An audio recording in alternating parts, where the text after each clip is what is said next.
इस तस्वीर को गौर से देखिए। पहली नज़र में ये एक आम सी फोटो लगती है जहां एक कपल किस कर रहे हैं। मगर इस तस्वीर की कहानी सिर्फ इतनी सी नहीं है, बल्कि इस एक तस्वीर की वजह से इसमें दिख रही लड़की को अपनी जान गंवानी पड़ी। और जान लेने वाला कोई और नहीं बल्कि अपने ही थे। और ये सब कुछ हुआ था इटली में।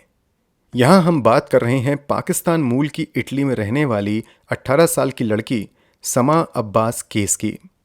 तो आखिर इस तस्वीर और समा अब्बास केस की पूरी कहानी क्या है? लड़की का कत्ल क्यों हुआ था? कत्ल के जिम्मेदार कौन कौन थे और अब वो लोग कहाँ हैं? चलिए जानते हैं सब कुछ इस वीडियो में आगे। इटली में घटित इस कांड की जांच जिस तरीके से हुई थी और जो अदालत का फैसला था, उसके बारे में जानकर आप भी कहेंगे कि काश हमारे यहाँ की जुडिशरी भी ऐसी ही होती। तो बने रहिए वीडियो में आखिर तक। आगे बढ़ने से पहले जल्दी से क्राइम की कहानी चैनल को सब्सक्राइब कर बेल आइकन दबा लीजिए। इस कहानी की सबसे अहम किरदार है समा अब्बास। समा अब्बास का जन्म 18 दिसंबर 2002 को पाकिस्तान के पंजाब प्रांत में हुआ था। इनके पिता का नाम शब्बार अब्बास और मां का नाम नाजिया शाहीन था। पाकिस्तान में ये परिवार मेहनत मजदूरी करके अपना गुजारा करता है। 2016 में शब्बार अब्बास को एक रिलेटिव के थ्रू इटली में जाकर काम करने के बारे में पता चलता है। पूरी जानकारी जुटाने के बाद वो परिवार समेत इटली जाने के लिए तैयार हो जाते हैं। फाइनली 2016 में ही अपनी बेटी, पत्नी और छोटे बेटे को लेकर ये सभी इटली के नोवेलारा में आ जाते हैं। इन लोगों के साथ समा अब्बास के चाचा दानिश हुसैन और 2 चचेरे भाई इकराम इजाज और नुमानुल हक भी आते हैं। इटली आने के कुछ समय बाद ही शब्बार अब्बास को इटली के एमिलिया रोमाग्ना इलाके के नोवेलारा में तरबूज के खेत में बतौर मजदूरी नौकरी मिल जाती है। इसी इलाके में ये परिवार एक घर भी किराए पर ले लेता है और वहीं पर रहने लगता है। यहाँ रहकर सभी मेहनत मजदूरी करके अपना जीवन बिताते रहते हैं। समा अब्बास की माँ घर में ही रहकर घर का कामकाज करती थी, जबकि भाई का एडमिशन यहीं एक स्कूल में हो गया था। कुल मिलाकर परिवार में सब कुछ ठीक ठाक चल रहा था। मगर 2020 आते आते चीज़ें एकदम से बदलनी शुरू हो जाती हैं। इस बदलाव के पीछे की वजह थी परिवार की इकलौती बेटी समा अब्बास। शब्बार अब्बास का परिवार भले ही पाकिस्तान छोड़कर इटली आ गया था, मगर इटली आकर भी ये लोग अपने पाकिस्तानी कल्चर को ही फॉलो करते थे। लेकिन परिवार के बाकी सदस्यों से उलट समा को पाकिस्तान कल्चर से ज़्यादा इटली का मॉडर्न कल्चर पसंद आने लगता है। पहले तो समा हिजाब पहनना बंद कर देती हैं और धीरे धीरे उसका झुकाव वेस्टर्न कल्चर की तरफ कुछ ज़्यादा ही होने लगता है। इतना ही नहीं, यहाँ वो एक बॉयफ्रेंड भी बना लेती हैं। बॉयफ्रेंड का नाम था फहद। फहद भी एक पाकिस्तानी मूल का ही लड़का था, मगर ये भी पिछले काफ़ी समय से इटली के ही बोलोग्ना इलाके में रहता था। समा अब्बास को अच्छे से मालूम था कि अगर उसके इस रिश्ते के बारे में परिवार वालों को पता चलेगा तो परिवार वाले उसका जीना दूभर कर देंगे। इसलिए वो परिवार वालों की नज़रों से बच बचाकर अपने रिश्ते को आगे बढ़ाती रहती है। मगर ऐसा लंबे समय तक नहीं चल पाता है। एक सोशल मीडिया पोस्ट से न केवल समा अब्बास के रिश्ते के बारे में परिवार को पता चल जाता है, बल्कि एक पोस्ट से पूरे परिवार में हड़कंप मच जाता है। दरअसल एक दिन समा अब्बास अपने बॉयफ्रेंड फहद को किस करते हुए फोटो ऑनलाइन पोस्ट कर देती हैं। परिवार के दूसरे सदस्यों के जरिए समा के इस पोस्ट की जानकारी उनके पिता को हो जाती है। इसके बाद समा अब्बास को बुरी तरीके से धमकाया जाने लगता है और उस पर कई तरह की पाबंदियां लगा दी जाती हैं। कुछ दिनों तक तो परिवार वाले अपनी बेटी को घर में कैद करने में कामयाब रहते हैं, लेकिन एक दिन मौका मिलते ही समा अब्बास घर से निकल जाती है और पास के ही एनजीओ में जाकर अपनी कहानी बताते हुए मदद की गुहार लगाती है। स्थिति को देखते हुए पास के ही एक एनजीओ में समा अब्बास को रहने की परमिशन दे दी जाती है। यहाँ समा अब्बास कई महीनों तक रहती हैं। इस दौरान शुरुआत के दिनों में तो परिवार के किसी सदस्य से उसकी कोई बातचीत नहीं होती है, मगर किसी तरह परिवार वाले समा अब्बास से कांटेक्ट करने में कामयाब हो जाते हैं।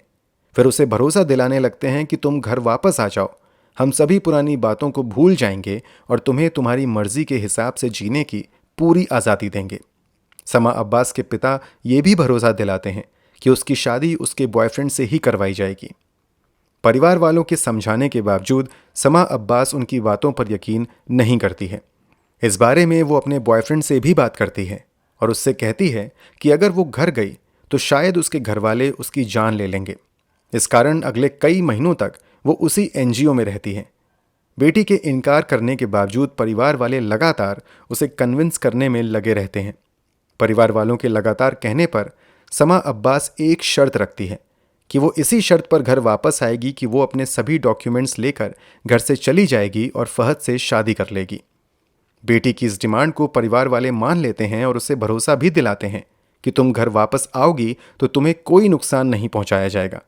फाइनली 2021 के अप्रैल महीने में समा अब्बास घर वालों की बातों में आ जाती है और 22 अप्रैल 2021 को सभी फॉर्मेलिटी पूरी करने के बाद अपने माता पिता के घर वापस आ जाती है। घर वापसी के बाद परिवार वालों का रवैया कुल मिलाकर ठीक ठाक रहता है। समा अब्बास अपने बॉयफ्रेंड फहद से परिवार वालों की किसी तरीके की शिकायत भी नहीं करती हैं। वो इतना ज़रूर बताती हैं कि परिवार वालों ने उससे कहा है कि कुछ दिन हम लोगों के साथ ठहर जाओ, फिर तुम सभी डॉक्यूमेंट्स लेकर चली जाना और फहद से शादी कर लेना। जब 10 दिन से ज़्यादा बीत जाते हैं तो फहद समा अब्बास से मिलने के लिए आने को कहता है। जवाब में समा अब्बास कहती है कि वो बस कुछ ही दिनों में उसे मिलने आएगी। लेकिन 30 अप्रैल 2021 के बाद फहद समा अब्बास से कांटेक्ट करने की कोशिश करता है, मगर वो नाकाम रहता है। अगले 1-2 दिनों तक वो फ़ोन के ज़रिए ही समा अब्बास से कांटेक्ट करने की नाकाम कोशिश करता रहता है। फिर वो उसके परिवार वालों से कांटेक्ट करता है। परिवार वाले बताते हैं कि समा अचानक किसी को बिना बताए घर से चली गई है। जब करीबी रिश्तेदार बेटी के अचानक घर से गायब होने के बारे में पूछते हैं तो उन्हें बताया जाता है कि वो कुछ ज़रूरी काम से बेल्जियम गई है।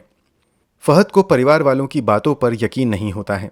वो अपने लेवल से समा अब्बास को तलाशने की कोशिश करता है। नाकाम रहने पर 5 मई 2021 को पुलिस के पास जाकर समा अब्बास की मिसिंग रिपोर्ट दर्ज करवाता है।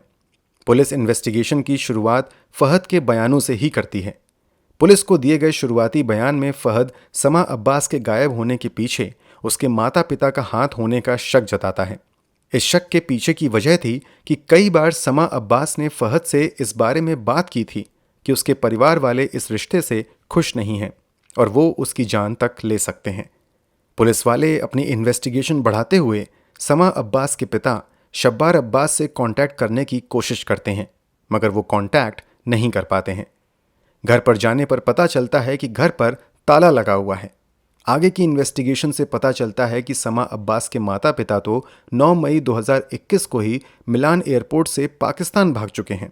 समा अब्बास के चाचा दानिश हुसैन और उसके 2 चचेरे भाई भी यहीं आसपास रहते थे, लेकिन उनके बारे में जानकारी निकालने पर पता चलता है कि चाचा दानिश हुसैन और भाई इकराम इजाज़ समा अब्बास के गायब होने के कुछ दिनों बाद ही फ्रांस चले गए हैं, जबकि उसके एक और भाई नुमानुल हक यूरोप चले गए हैं।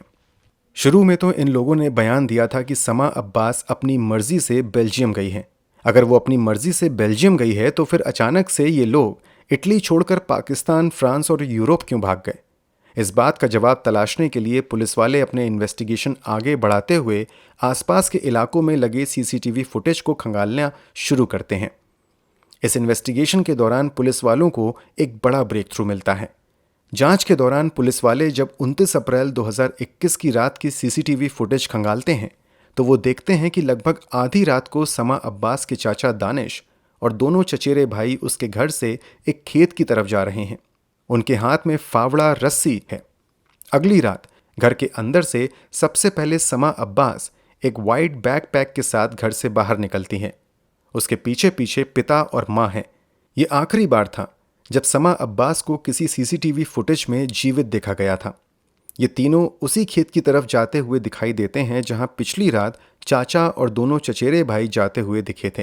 थोड़ी देर बाद दिखता है कि समा अब्बास के माता पिता खेत से वापस घर की तरफ आ रहे हैं, मगर इस बार उनके साथ समा अब्बास नहीं होती हैं।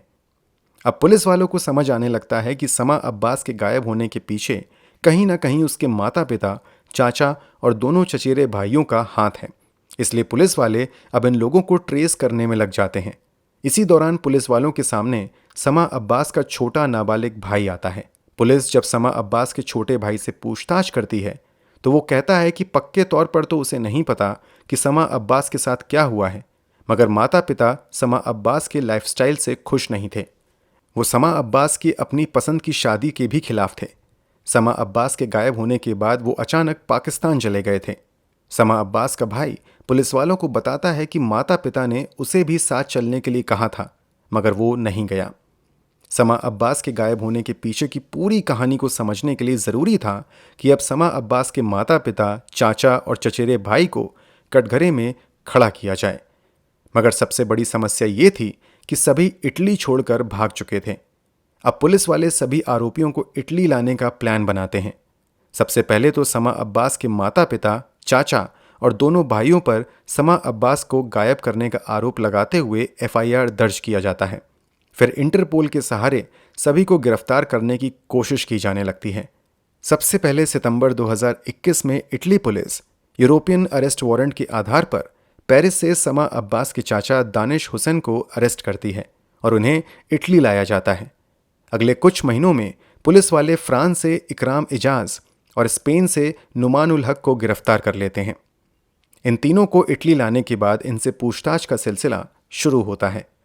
पहले तो ये सभी समा अब्बास के गायब होने के पीछे अपना हाथ होने से इनकार करते हैं, मगर पुलिस की सख्ती के आगे चाचा दानिश हुसैन टूट जाते हैं और वो सच्चाई उगलना शुरू करते हैं। वो बताता है कि समा अब्बास की हत्या की जा चुकी है और उसकी लाश उसके घर से 700 मीटर दूरी पर स्थित एक खेत में दफनाई गई है। तुरंत ही पुलिस वाले दानिश द्वारा बताई गई जगह पर जाकर खुदाई करते हैं तो वहां लगभग 5 फीट की खुदाई के बाद समा अब्बास का कंकाल मिल जाता है।